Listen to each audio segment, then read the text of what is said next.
Jesus, amém? Graças a Deus por mais esse dia que o Senhor nos dá. Também desejo boa noite a todos aqueles que não estão presencialmente, mas temos alguns irmãos via YouTube, via Facebook.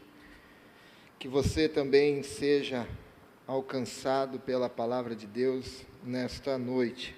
É muito bom estar aqui, né? Muito bom estarmos aqui louvando o nome do Senhor. Antes de iniciarmos a mensagem, eu quero desde já agradecer e também apresentar aos irmãos com muita alegria nessa noite. Irmão Gustavo, onde está o nosso irmão? Está ali. A nossa irmã Ludiene também está ali. Estão acompanhando a irmã Mariane. Em nome de toda a igreja, nós ficamos alegres com a visita de vocês. Deus abençoe. Também quero já passar os recados. Terça-feira nós temos o nosso estudo aqui. Nós temos estudado métodos de estudo bíblico. Então, toda terça, às 10 para as 8, estamos aqui, certo? 19h50, até às 21h20. Também quarta é o nosso culto de oração. Meus irmãos, venha no culto de oração, venha orar, venha buscar a face do Senhor, compartilhar o seu pedido de oração, e juntos intercedemos uns pelos outros, viu? Então nós convidamos aqui a todos os irmãos para estarem toda quarta no culto de oração. E os outros trabalhos, assim como fazemos sábado, o nosso trabalho com as crianças, aula de música. No último domingo, deixa eu avisar vocês, no último domingo desse mês nós vamos ter aí uma turminha já se apresentando aqui, tá? Então quero convidar vocês, a primeira turma que iniciou em 2020, né? 2020, vai estar se apresentando no último domingo. Então quero convidar vocês para estarem aqui também, prestigiando essas crianças que vão estar aqui apresentando 2 músicas no último domingo do mês, tá bom? E domingo à noite, o nosso culto, onde nós nos encontramos aqui para celebrarmos ao Senhor. Bom, nós vamos iniciar essa série de mensagem hoje. Jesus, o maior de todos.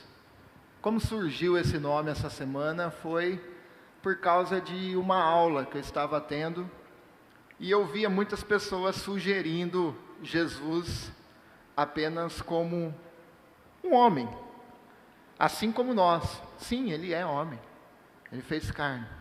Se fez carne, está em carne, mas nada mais que um homem.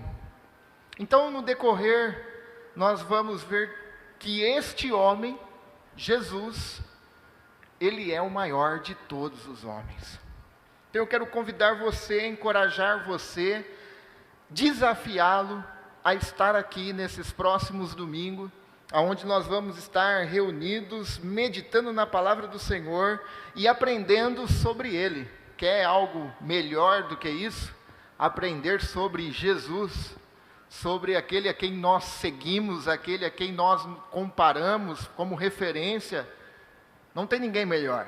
Então eu quero encorajar você a estar conosco nesses próximos domingos, e também quero desafiar você a convidar alguém para vir ouvir sobre esse homem que é maior de todos os homens.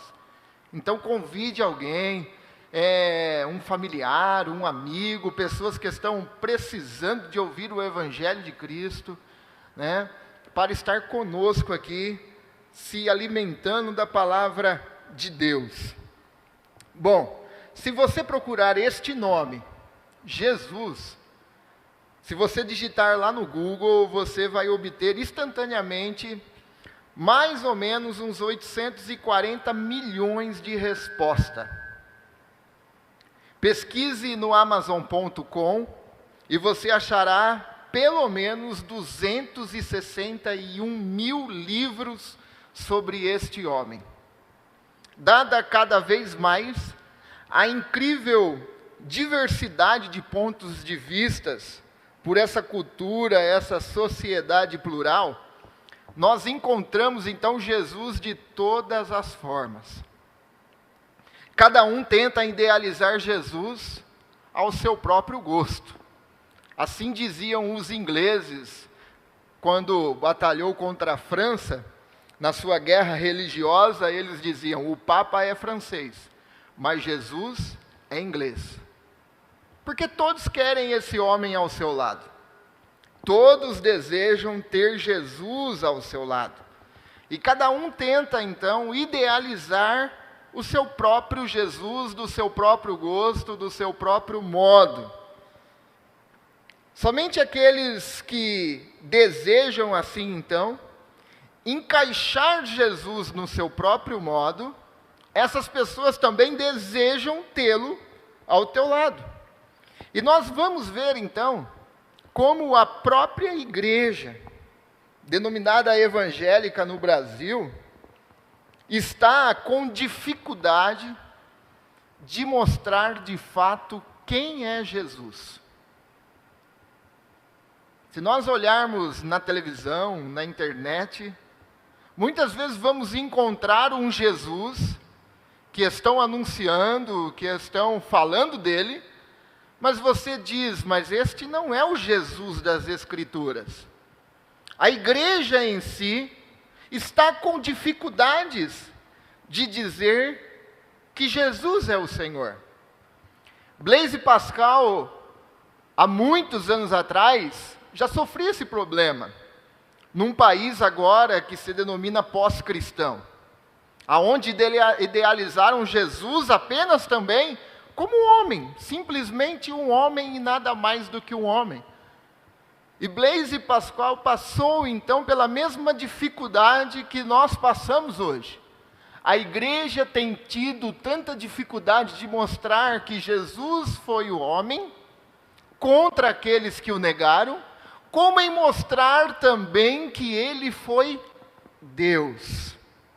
A igreja tem dificuldade disso, porque infelizmente tem sido mais apresentado hoje, em alguns lugares, Jesus como um gestor financeiro. Fala a verdade. Depois que eu conheci Jesus, a minha empresa deslanchou. Depois que eu conheci Jesus, eu tenho fazenda, tenho casa. Jesus parece que é um grande gestor financeiro. Ou então Jesus está sendo apresentado como um coach de autoajuda. Vai lá, você consegue, atravessa do outro lado, a vitória está em você. Jesus se tornou uma mensagem de autoestima para as pessoas. Ou então Jesus é apenas um milagreiro, que tal dia, tal hora, por causa de tal campanha, Jesus vai descer nesse lugar e vai fazer o milagre. Jesus se tornou apenas um milagreiro. E ai dele se ele não vier no dia tal, porque esse dia está marcado. É o dia da libertação, aonde o Evangelho de Cristo esmiuça qualquer coração duro, a qualquer hora, a qualquer momento que ele encontrar. Mas as pessoas, então, criam formas para apresentar esse Jesus. Ou então Jesus se tornou o gênio da lâmpada mágica, onde você pede os seus desejos, e Jesus vai realizá-los, todos eles. A igreja está com dificuldade de mostrar que Jesus é o Senhor de nossa vida, que Ele é o dono. E é sobre isso então que eu quero refletir com vocês nesta noite. Quem é Jesus? Quem é este homem que mudou a história? Quem é este homem que mudou o calendário antes de Cristo e depois de Cristo?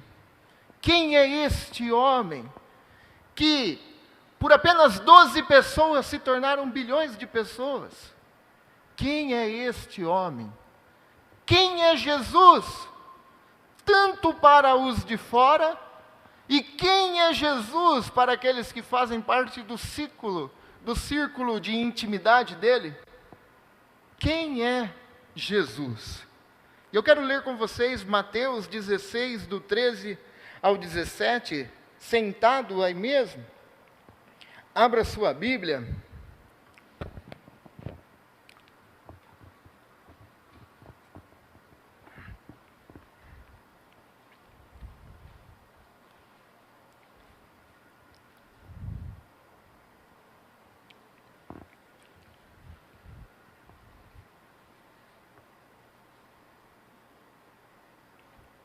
Todos encontraram?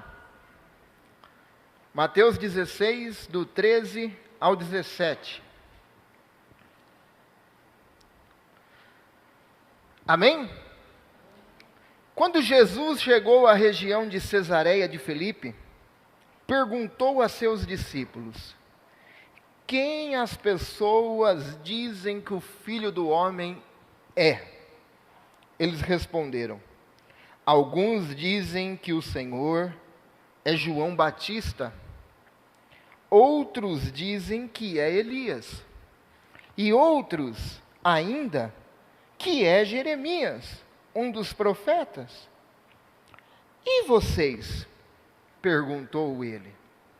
Quem vocês dizem que eu sou?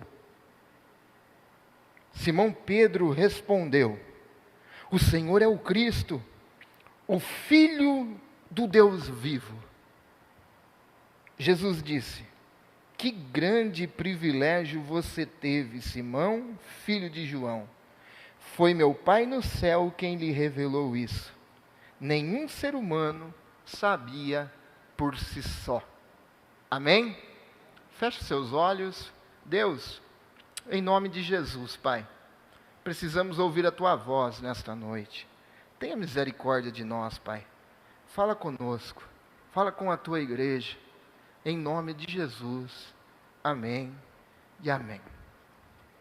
Meus irmãos, Jesus está em Cesareia de Filipe, cidade nas encostas do Monte Hermon. Cidade está a cerca de 190 quilômetros de Jerusalém. Mas o que isso me interessa? Na verdade, para nós aqui nessa noite, não tem muito interesse a distância nem onde ela está. Mas eu quero que você preste atenção a este local que Jesus faz esta pergunta. Por quê? Porque essa era uma região de forte influência de diversas religiões na época. Ela havia sido ali o centro de culto a Baal. E além de haver sido o centro de culto a Baal, também tinha ali templos de deuses gregos. E além de ter templos de deuses gregos, também Herodes o Grande havia ali construído um templo de homenagem a Augusto César. E além de todas essas coisas, havia ali também grandes superstições tinham ali. E foi nesse meio de miscigenação religiosa, superstições, foi nesse meio com essa pluralidade de fé, pluralidade de credo, foi nesse contexto dessa sociedade relativista, aonde todos eram donos de uma verdade, foi nesse contexto que Jesus buscou uma oportunidade adequada para saber de seus discípulos: quem eles dizem que eu sou? E quem vocês dizem que eu sou? Atual isso, não é verdade? Por quê? No Brasil ainda mais, nós vivemos em uma sociedade assim. Uma miscigenação, uma sociedade relativista, de diversos credos de fé, uma sociedade cheia de superstições, e diga-se de passagem, até no meio evangélico é cheio de superstições: a rosa ungida, a água ungida, o lenço ungido, a corrente de tal. Superstições. Nós vivemos isso.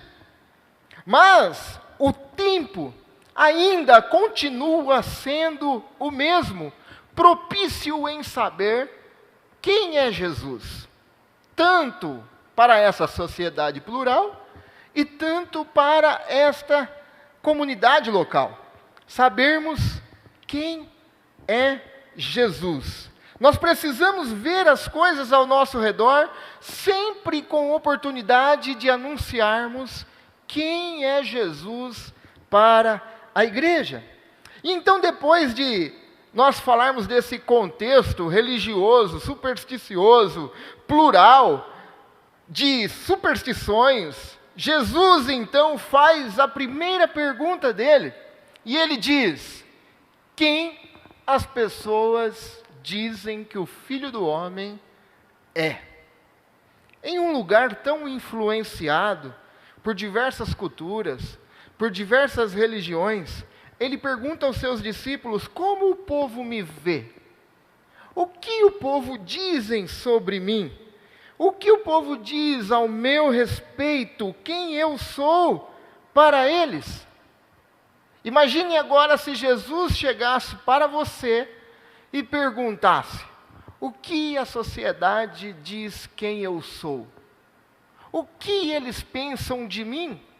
Se eles chegassem no Brasil hoje, se Jesus chegasse aqui no Brasil hoje, a você, no meio de tanto credo, no meio de tanta fé, no meio de tantas superstições, no meio de tantas igrejas evangélicas anunciando talvez um Cristo que não seja o Cristo da Escritura, e perguntasse para você há mais de 2000 anos depois, chegasse hoje e dissesse: quem o Brasil diz que eu sou? Quem nós falaríamos a ele? E eu acredito que nós não teríamos nenhuma dificuldade em falar a mesma resposta dos discípulos. Não talvez usando os mesmos nomes, mas talvez usando outras figuras. A conclusão dos discípulos era que o povo tinha uma confusão de quem era Jesus. Os discípulos disseram: alguns dizem que o Senhor é João Batista. Outros, porém, dizem que o Senhor é Elias. Outros, então, dizem que o Senhor é Jeremias. Há uma confusão no meio desse povo plural, no meio desse povo supersticioso, no meio desse povo de tantas verdades. Há uma confusão. E certamente a opinião do povo revelava mais sobre eles mesmos do que sobre Jesus. Certamente quando eles disseram: ele é João Batista, ele é Elias, ele é Jeremias, estava mais revelando sobre eles do que sobre o próprio Jesus. Eles queriam um João para colocar o dedo no nariz da pessoa e dizer: é assim, assim, assado. Eles queriam um Elias, para assim como acabou com os profetas de Baal, também acabasse com a falsa religião. Ou então eles queriam um Jeremias, o profeta resistente e persistente até o fim. Mas eles queriam alguém que acabasse com aquele jugo de Roma naquela hora. Então, o que eles disseram, diziam mais sobre os seus desejos, sobre as suas necessidades, do que sobre o próprio Jesus. No fundo, aquela multidão eram apenas seguidores superficiais. Assim como disse A.T. Robertson, disse: as multidões só o seguiam superficialmente, nutriam expectativas vagas dele, apenas como um Messias político. As pessoas queriam um Messias político. As pessoas queriam que ele resolvesse os seus problemas ali. E agora, em vez de Israel servir a Roma, que Roma viesse a servir Israel. Eles estavam agora sendo seguidores superficiais. E ainda hoje, o povo crê em outro Cristo, que não é o Cristo das Escrituras. Ainda hoje, Jesus disse ser Deus, e para ele era fundamental a importância que esses homens crescem naquilo que ele havia dito, que ele era o próprio Deus. Ele não era João, ele não era Elias, ele não era Jeremias, mas ele era o Messias, o enviado de Deus. E era isso que Jesus esperava ouvir das pessoas. A cultura, a voz da pós-modernidade, tenta ainda colocar isso em nós, tenta ainda nos moldar a forma da cultura lá fora. Ela tenta ainda inculcar em nossos filhos que Jesus foi apenas um homem. A cultura tenta colocar em nossos jovens que Jesus não foi nada mais do que um homem. Mas se Jesus fosse aquilo que a cultura tem dito ser, que Jesus foi apenas um mestre moral, ensinou apenas sobre moralidade, como viver. Se Jesus fosse somente um mestre moral, ele não seria digno de ser seguido. Por quê? Porque automaticamente ele seria um mentiroso. Como ele seria um mentiroso? Pois ele reivindicou a divindade e estaria agora enganando propositadamente seus seguidores e ouvintes. E assim, então, ele não seria um grande mestre moral, mas ele seria mentiroso. A cultura tenta dizer que Jesus foi um grande mestre moral. A sociedade cai, então, num laço quando diz isso. Porque se Jesus foi apenas um homem, nada mais que um homem, aonde ensinou moralidade, ele mentiu. E se ele mentiu, ele não é digno de ser seguido. Deixa eu abrir um parênteses aqui. Pais, mães. A escola está de segunda a sexta ensinando seus filhos sobre isso. E você tem apenas o domingo para chegar aqui 6 horas e 7h20, 7h15, 1h15 contra 25 horas de aula.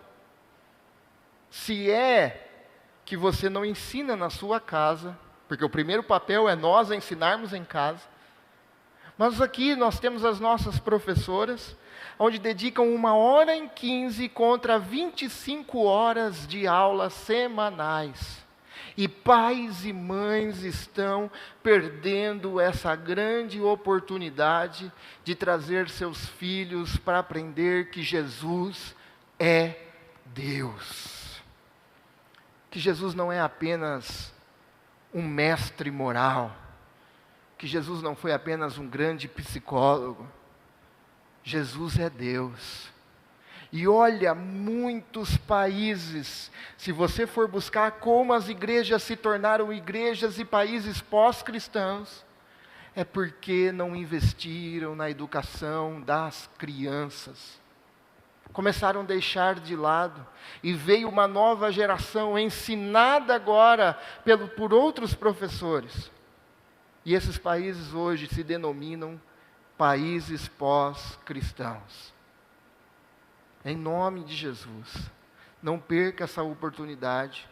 No domingo você trazer seu filho para ter 1h15 de aula. No berçário elas não estão olhando os nossos filhos.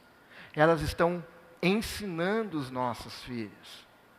Não é para trazer para as professoras cuidar dos teus filhos, mas é saber que as professoras estão ensinando os nossos filhos. Não perca esta oportunidade. Mas, Jesus então, se fosse apenas o mestre moral, ele não era digno de ser seguido.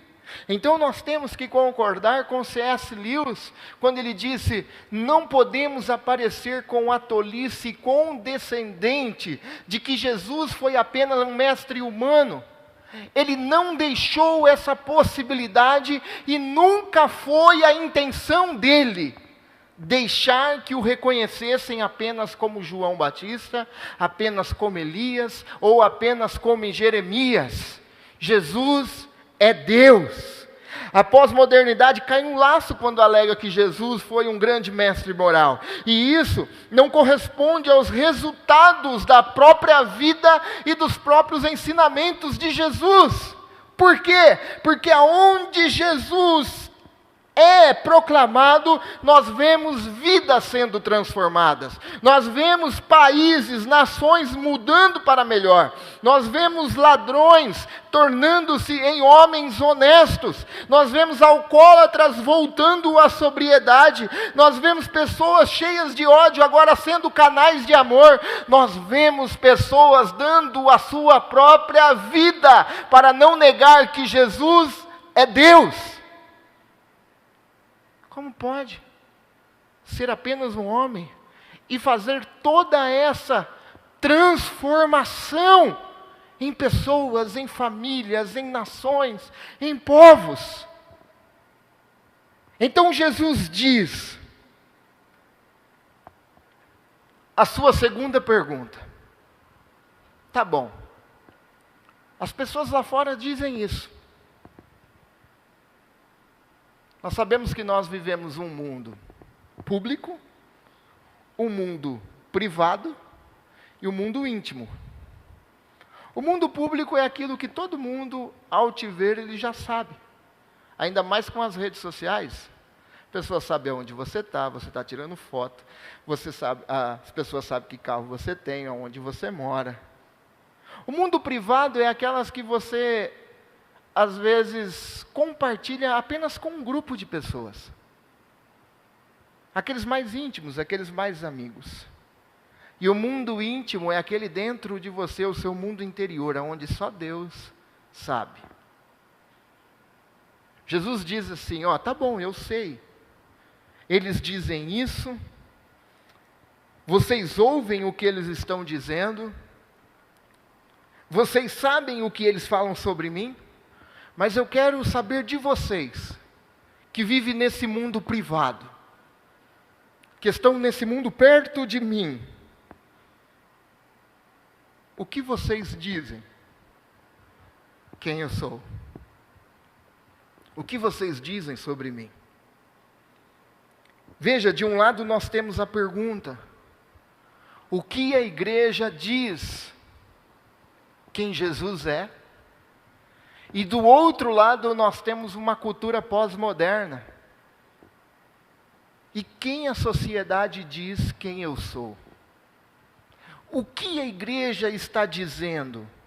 Quem eu sou? Vocês que fazem parte deste mundo privado. Vocês que fazem parte deste círculo de discípulos. Quem eu sou para vocês? Versus uma cultura pós-moderna. E o que as pessoas lá dizem que eu sou? Monse diz que desde a primeira pergunta, Jesus, e é claro, já sabia o que as pessoas lá fora diziam. Jesus já sabia.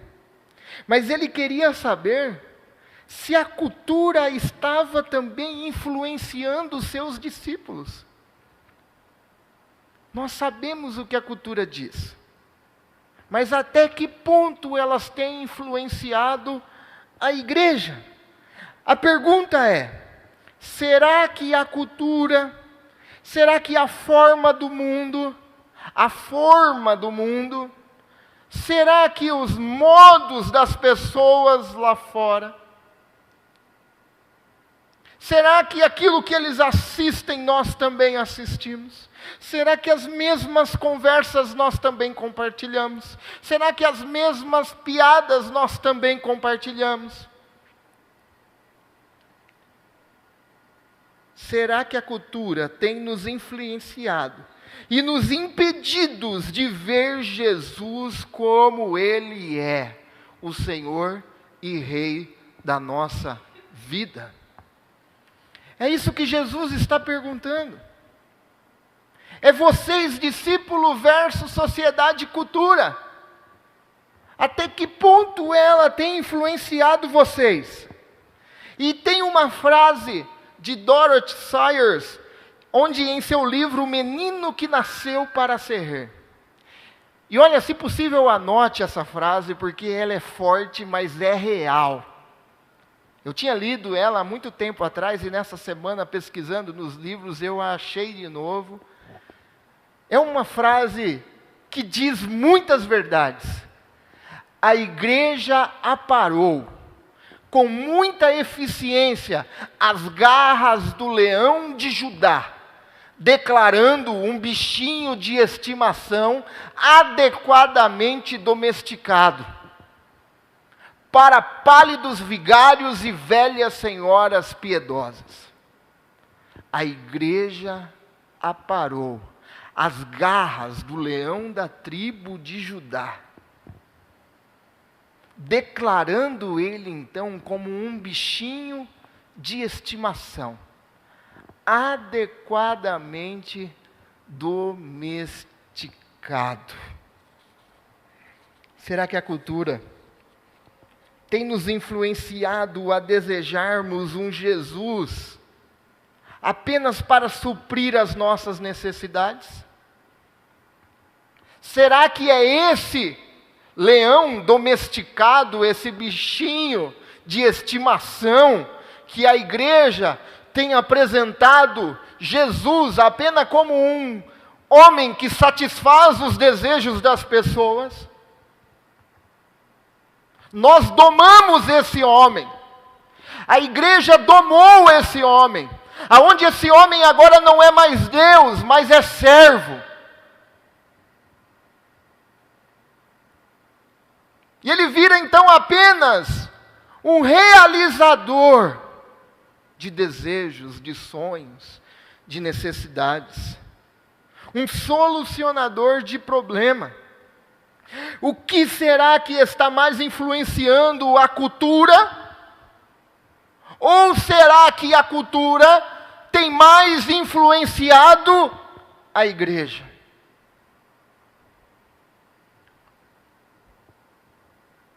Será que esse leão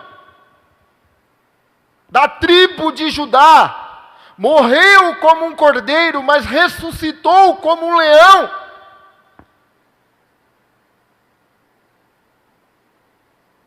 Está sendo apresentado como um rei, realmente?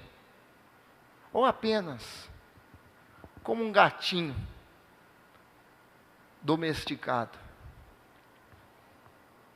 Em muitos lugares, meus irmãos, Jesus se tornou domesticável, um realizador de desejos. E ai dele se ele demorar, que as pessoas, a cultura está cada vez mais imediatista. As pessoas têm pressa.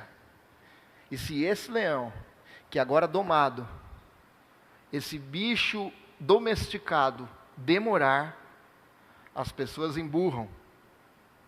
As pessoas agora, não vou mais, não o sigo mais, não faço mais.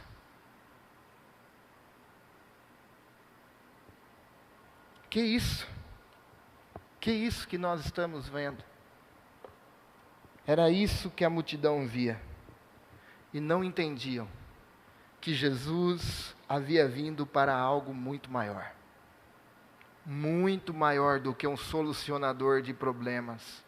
Um solucionador de Israel, libertando de Roma. Jesus mesmo disse: o meu reino não é daqui. Será que a cultura tem turvado os nossos olhos da verdadeira missão de Jesus? Libertar os cativos e oprimidos, perdoar os nossos pecados, resgatar a nossa alma perdida e nos salvar por meio da graça que há nesse leão da tribo de Judá? Será que a cultura tem turvado não só os nossos olhos da missão de Jesus, mas de nossa própria missão? De fazermos a nossa missão? Você tem vivido a sua missão? Ou a cultura do consumismo tem te influenciado e roubado mais a sua atenção? Ou a cultura do imediatismo, que você quer cada vez mais rápido as coisas, tem tirado você da sua missão?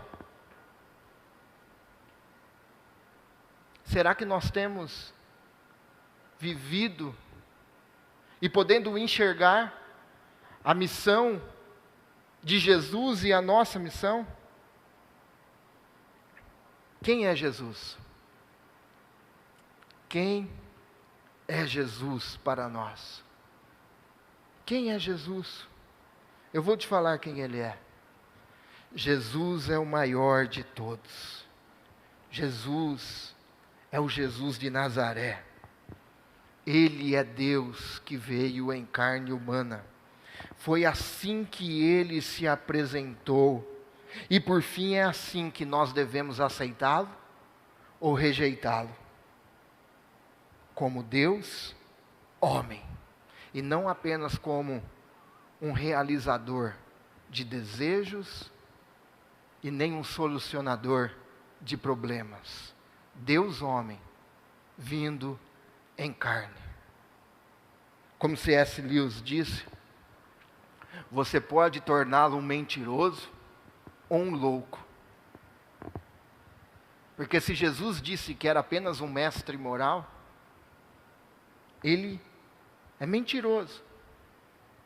E se Jesus não é mentiroso e não é Deus, então ele é louco. Então há só mais uma opção. A opção é ele ser Senhor. Ou então você pode torná-lo em um mentiroso ou um louco, ou pode cair a seus pés e chamá-lo de seu Senhor e Deus.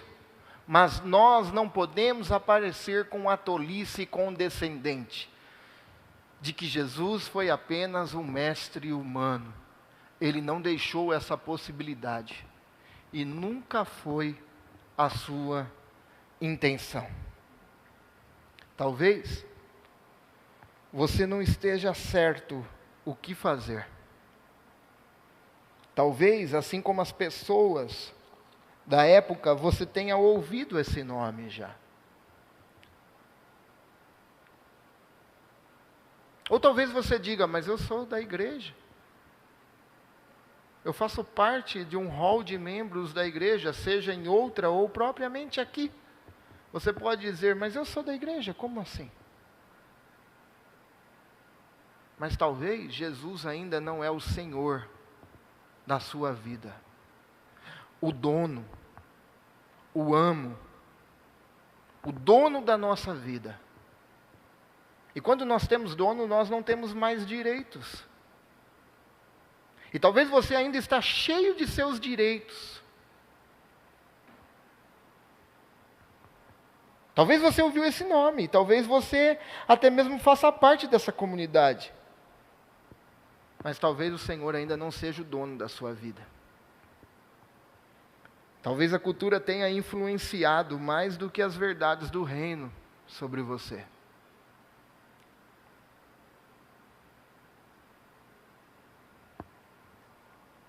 Eu quero lhe dizer que Jesus morreu.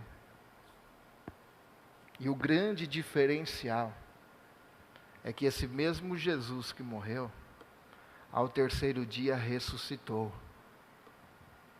Porque se ele não tivesse ressuscitado, a nossa fé seria vã, disse Paulo. Mas Jesus está vivo. E Ele é Deus. E Ele quer ser Senhor sobre você, sobre mim e sobre a igreja. Ele quer ser dono e rei, o leão da tribo de Judá.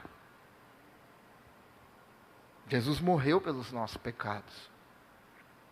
Jesus morreu por mim e por você. Para que quando agora Ele nos perguntar, o que você diz sobre mim?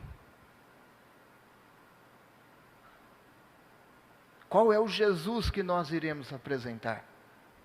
O Jesus que venha e você terá tudo o que você quer, porque o que tem nessa terra é para você, e olha aí, coisas materiais, coisas... Deus pode fazer, mas Deus veio para um propósito maior, que você caia aos pés dEle e lhe renda toda a honra, toda a glória, e diga, Senhor e Deus meu. Eu quero orar com você nessa noite. Eu quero que você pense, quem é Jesus para você? Eu quero que você reflita nesse momento sobre quem é Jesus. Jesus é o Senhor da nossa vida de fato? E talvez assim como eu, você tenha errado em diversas coisas. Mas eu quero convidar você nessa noite a pedir ao Senhor que Ele seja o Senhor da sua vida. Para que nessa luta entre cultura e nós possamos influenciar as pessoas. E não sermos influenciados. E apresentarmos esse Jesus que é maior de todos. Não apenas um mestre moral, mas o próprio Deus se fazendo carne. E esse Deus está aqui nessa noite para perdoar os seus pecados.